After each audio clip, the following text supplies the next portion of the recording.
येत्या क्षेत्रात येत्या 5 वर्षात विक्रमी गुंतवणूक करण्याचा शासनाचा निर्धार आहे। महाराष्ट्र सागरी विकास धोरण 2023 मध्ये बंदर विकासाकरता स्वामित्व धन, अकृषी कर, वीज शुल्क आणि मुद्रांक शुल्क यातून सूट देण्यात आली आहे।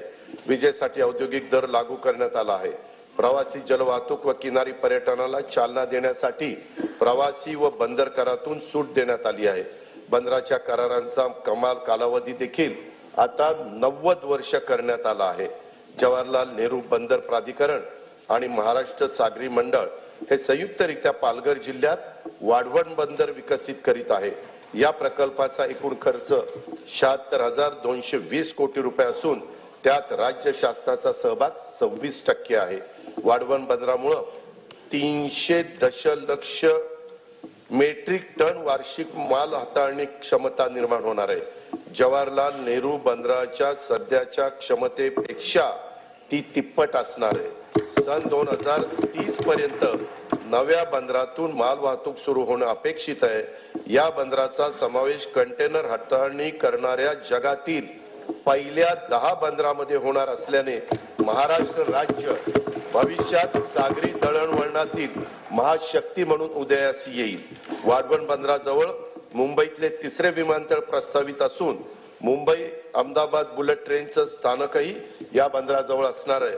हे बंदर समृद्धी महामार्गाला देखील जोडण्यात येणार आहे।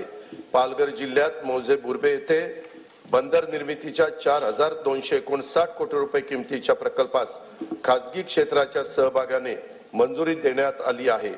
गेटवे ऑफ इंडिया मुंबई येथून मांडवा एलिफंटापर्यंत सुरक्षित प्रवासाकरिता अत्याधुनिक सुविधायुक्त बोटींच्या साठी आर्थिक प्रोत्साहन देण्याचं धोरण जाहीर करण्यात येणार आहे।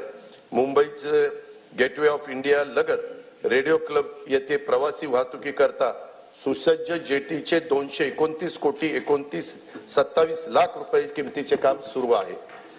दिघी जिल्हा रायगड, वेंगुर्ला जिल्हा सिंधुदुर्ग तसेच कालेर, डोंबिवली, कोलशेत, मीरा भाईंदर जिल्हा ठाणे येथील जेटींची कामे प्रगतीपथावर आहेत। काशीत जिल्हा रायगड येथे तरंगत्या जेटीचे काम लवकरच सुरू करण्यात येत आहे। हवामान बदल आणि समुद्राच्या पातळीत होत असलेल्या वाढीमुळे निर्माण होणाऱ्या नैसर्गिक आपत्तीपासून बचाव करण्यासाठी महाराष्ट्रातील किनारी जिल्ह्यांच्या मध्ये 8,400 कोटी रुपये किमतीचा बाह्य सहाय्यित प्रकल्प राबवण्यात येणार आहे। महाराष्ट्र शाश्वत पर्यावरण पूरक किनारा संरक्षण व व्यवस्थापन या 450 कोटी रुपये किमतीच्या प्रकल्पांतर्गत सिंधुदुर्ग जिल्ह्यातील देवबाग येथे 158 कोटी रुपये किमतीच्या कामांना मान्यता देण्यात आली आहे। या प्रकल्पामुळे समुद्रकिनारी वास्तव्यास असलेल्या नागरिकांच्या जीविताचे व मालमत्तेचे रक्षण होईल। केंद्र सरकारने सन 2020-21 पासून भांडवली खर्चाकरता 50 वर्ष मुदतीच्या बिनव्याजी कर्जाची राज्यांना भांडवली गुंतवणुकीसाठी विशेष सहाय्य योजना सुरू केली आहे। या योजनेतून राज्याला 2021 ते 23-24 या कालावधीत 13,807 कोटी रुपयाचा निधी प्राप्त झाला आहे।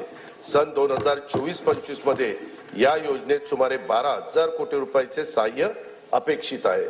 पूर्व निर्धारित निकषावर आधारित राज्याच्या दीर्घकालीन व सर्वसमावेशक अमृतकाल राज्य रस्ते विकास आराखडा 2025 ते 2047 तयार करण्याचे प्रस्तावित आहे। या आराखड्यामध्ये पर्यटन केंद्रे, तीर्थक्षेत्रे, धार्मिक स्थळ, गड किल्ले, राष्ट्रीय उद्याने, अभयारण्य, 5,000 पेक्षा जास्त लोकसंख्येच्या वसाहती आणि सर्व जिल्हा मुख्यालय व तालुका मुख्यालय जोडण्याकरता रस्त्यांचा समावेश करण्यात येणार आहे।